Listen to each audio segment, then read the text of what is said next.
Welcome, Dr. James Beckett, Sports Card Insights here with the Broggi family, at least the male part of the Broggi family, to talk about the father and son's issues. It's a fabulous hobby for an individual. It's even better when you can enjoy it with your son or sons or daughters, but a fabulous hobby of sports card collecting. John Broggi, pretty synonymous with the National Sports Collectors Convention, of which pretty much all of the sponsors will be there.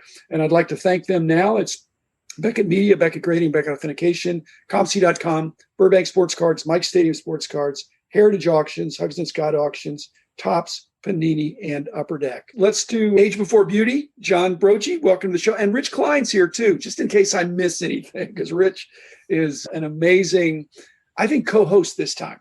But John, tell us about your hobby involvement. You're pretty much known as the national guy now. Welcome to the show along with JB and Jeff.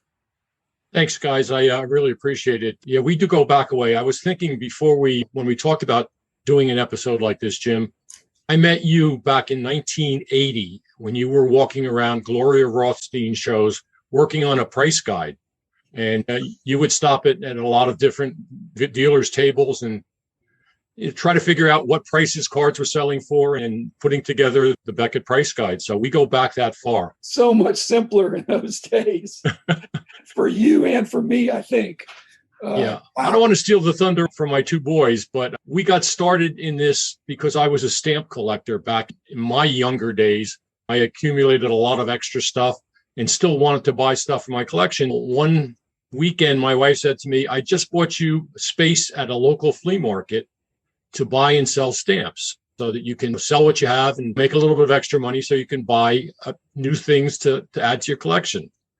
I'm going to pass it along to one of my boys right now to finish up that story. You want to take it, Jeff, or you, John? I'll go. So basically, this was probably 1978. I was 8 or 9 and Jeff was 6 or 7. And after a few different weekends at the flea market, somebody walked up with a big bag of baseball cards and asked if, he was interested in baseball cards. And he was like, I don't really think so. And me and Jeff were just basically yanking it at his shirt tails and saying, no, buy these baseball cards. So I think there was a bunch of like late 60s cards amongst the bag, and that's where it began. If those cards were purchased, who owned them? Was it the finder? Was it the dad? Did you gang up on your dad in 2 against 1, or, how were they held? I think since he was the purchaser, he was the owner, but we definitely had a joint venture going on there. Jeff, is that how you remembered, or were you? I was young, so I do remember wanting the cards. I do remember asking. I don't remember much of the process after until his stamp table turned into a quarter sports collectibles, a half, and then all of a sudden the stamps were gone. And we were at the flea market every weekend, living behind the sports collectibles and mostly baseball cards at that time. And that's how our love for the industry, our love for the cards, my love for sports and playing and all of that developed and grew. When you started, did you have any competition at the flea market, or was that just you? And if I remember correctly, was it the Raritan flea market? US1 flea market in New Brunswick, I guess it's there. Initially, I don't think we did, but this was, again, as John said, back in 1978, and there was no such thing as a Beckett price guide. You felt your way along. You didn't know what kind of value there were on cards. I do remember that one of the cards, and I remember it being a box of cards as opposed to the bag that John talks about, but I remember inside there, we found a 1967 Topps Brooks Robinson. Had no idea that was one of the most valuable cards or scarcest cards in the 67 Topps set. I guess we bought a copy of the Sports Collector's Bible back then, which sort of pointed you a little bit in the direction of knowing that there were cards that were scarcer than others, but we had no clue what to do. I didn't collect so much back then, but I did remember collecting in my youth. I remember sitting with friends on somebody's porch, flipping cards, playing team colors, trying to match things with baseball cards. But the stamp collecting was what I did. And then after that, I sort of became hooked on sports collectibles in general. You've got 2 sharp sons here, John, and I want to hear from them and from you. What is the age at which you thought these guys can buy and sell without supervision? Were they pretty quick studies, or were you hovering? Or at what point were they buying, not necessarily on their own account, but were they making good decisions in the buying and selling side again, in the days before price guides. John said he was about 9 years old when we first started. I remember we went to a Fort Washington, I guess it was Willow Grove at the time, show, and saw some of the things going on. Purchased a case of 1979 Topps baseball. I don't know how we figured it out, but I think John figured out that there were two different Bump Wills cards in that set. So that led me to believe he was paying attention to what was going on. He figured it out a little bit earlier because he was a lot more involved. Jeff was a lot more active in sports at the time. So he was playing Little League and the other things. So John, probably by the time he was 12 or 13, knew enough to be able to recommend purchasing a collection after having looked at it. Jeff took a while longer than that to figure it out. Is that how you guys remember it? Pretty much. After games, we were at the flea market come fourth and fifth grade when he opened the store. We spent a great deal of time there as well. And we were good with things that were priced. But I would always go and ask, okay, here's my thought. Does this make sense? And you would learn that way as well. And you'd observe and watch and really watch. My brother and father were the experts to me. John being 3 years older than I am and Dad having the industry experience, that's how I learned. And it was really helpful and it helped me understand how to work even outside the industry. How many of the shows did you go to with your father? Or did he ever leave you at the flea market or the store alone? We were there every weekend. We were at any show he was at. We were at if there was no show, we were at the flea market. So all the traveling, and you're that young, was it exciting or were you saying, another place we have to go to? I was actually thinking this morning, I remember going to the show at the Penta Hotel across from Madison Square Garden. Yeah. And being 10 or 11 years old, they're like, I want to get a pretzel, Dad. I went outside the hotel, got a pretzel at 10 years old in the middle of downtown Manhattan. Obviously, things were much different back then than they are now. Yeah, and I remember similar stories. It was a show in New York. I can't remember exactly where it was, but I couldn't have been more than 10 years old. Jeff, this is your portion of the table. And there were packages, like stacks of 25 cards wrapped in a plastic bag. Here's the price. Jeff, this is your spot. This is where you're going to sell from. I don't know many 10-year-olds who had that type of experience. The traveling was just part of who we were. But John, are you going to take credit for your sons? It sounds like they picked up some business acumen. Was that intentional or accidental on your part? I think it was accidental, but I saw that it was happening. And John and Jeff at the age of 12 or 13 were so much more able to stand on their own to deal with people than I ever was, even at the age of 25 or 30.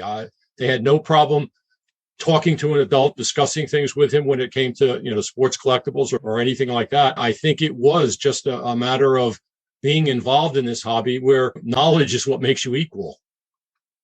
Regardless of age. Regardless of age. Yeah, it's a great equalizer. Hey, young men who are not so young anymore, if you asked your dad a question and he didn't know, was your next call to Uncle Rich Klein about the value of a card? I think Rich was fifth or sixth. The connections Dad had in the industry were far. You had Alan Rose and you had Jerry Shore, you had Mike Burkus was a connection. There were so many people in the industry, Mike Gordon, so many names that you remember and some that you still see at the National, 35 and 40 years later. It's just amazing the longevity of folks in the hobby and how much it continues to draw people in. One question about the National from a son's perspective is your dad works really hard. I'm sure he works hard during the year, but there's the time leading up to and during the National. It's just a killer. So what's your dad's secret for doing it all these years? We've had some funerals in the industry in the last year or two and encourage everybody to take good care of themselves. But Big John, you've got a real tiger by the tail. You got a lot of impossible to please customers. And as sons, what do you see looking at your dad during that week of the year? This should be interesting, Jim. Yeah. This should be interesting. Are you concerned or are you thinking this is my dad in his sweet spot? It's definitely the latter. He keeps it as loose as possible leading up to the National, but you're right now 6 weeks out. We're definitely in the weeds right now, and we're trying to make sure that everything goes off. And obviously with the short amount of time that we have, seeing that Chicago and Illinois just basically opened up within the last 2 weeks, we're just trying to make sure that all the I's are dotted, T's are crossed, everybody's taken care of, and the show is going to hopefully run smoothly with a significant increase in the amount of people that are going to go through those doors this year. I agree 100%. I think he is definitely in his sweet spot. But what you find is, as a supervisor and a boss, you're only as good as your team. He has made sure to surround himself with people who understand the national, they understand how it works, how it runs, and what their responsibilities are every day. He talks to you every morning. You know exactly what to expect, what kind of tweaks you're going to make within what happened yesterday and how you're going to continue to move forward. I've seen him stressed in my life, but I don't really see him stressed the week of the national because, again, he's in that sweet spot. Wait a minute. Are you my son? During the national, you're good. You talk to him. I guess today, so. It's leading up to today. Talk to him today. I want to echo what Jeff said, that surrounding ourselves with the right team. We've had the same group of people for probably the last 10 to 15 years. One of our key workers just had a baby about 6 or 7 months ago, and she's not coming out to help work our ticket booth. And it's thrown us into a dither. It's actually bringing in the K from JKJ Sports Collectibles for her first trip to the National. Kristen, my daughter, is coming out and is going to work with her mother in the ticket booth area. But the people we have know the job. They know what to do. For the most part, you never have to say, hey, why don't you? Because they're already doing it for you. And Jeff and John are prime among those people. One thing I've noticed is, as you said, there's a consistency. You go to the National, you go to the front table, everybody knows exactly what to do, who to speak to, and even if there's a problem, which does occur, who to inform to work on the problem so it can be solved instead of having 4 different people trying to solve the same issue when the one person who can do it the best just does it. That's for sure. It's nice that this year, even though we do, as John said, have a shorter time frame, we're back in a familiar location. And even the convention center people are basically the same. I have 5 or 6 different people I deal with on different topics. One of them was replaced, but was replaced by her understudy who was there for the last 5 shows anyways. He just stepped up and is doing that. I want to focus one question on Jeff. Jeff, I know you've had some health issues over the last year and you've come through them very well. How did your hobby background help you get through all that?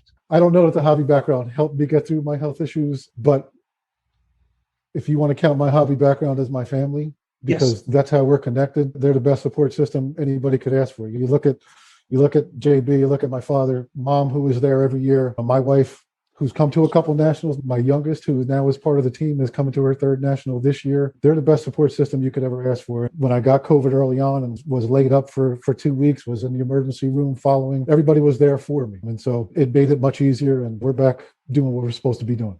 And we're all glad you got through it successfully. Thank you. John, what have you learned from your sons? Not necessarily in the context of the hobby, but you've worked alongside them. You've seen them grow up and mature, become fine young men, if I can call them young. And young is anybody younger than me. But what have you learned from your sons that you could pass on to somebody else? To have patience when I get a little bit stressed, as Jeff says he never has seen at the National, but they can bring me back down to earth and say, we'll deal with it. Let's go through it. Being consistent, hard work ethic, which I think all have. I like to believe that each of these guys would work as hard as they could or had to make something happen. And I think that's a family trait that we've all brought forward. I love that. And I think accountability and covering for each other, it's the essence, one of the essence of family. Probably the essence of family is love, I think, but love needs to be expressed in action. Anyway, thanks, Broggies. Thanks, Rich. And it's a great time of year to celebrate fathers. And I think this is the greatest hobby in the world. Highly recommend people showing up at the National. You guys didn't need to sell me and Rich. We're going to be there regardless. But hopefully we've got some listeners who are maybe thinking, should I go? Should I not? You should go. So thanks to the Broggies. It'll be a well-run event. Best to all of you. We'll be back again tomorrow with another episode. The man in the house of cards. The man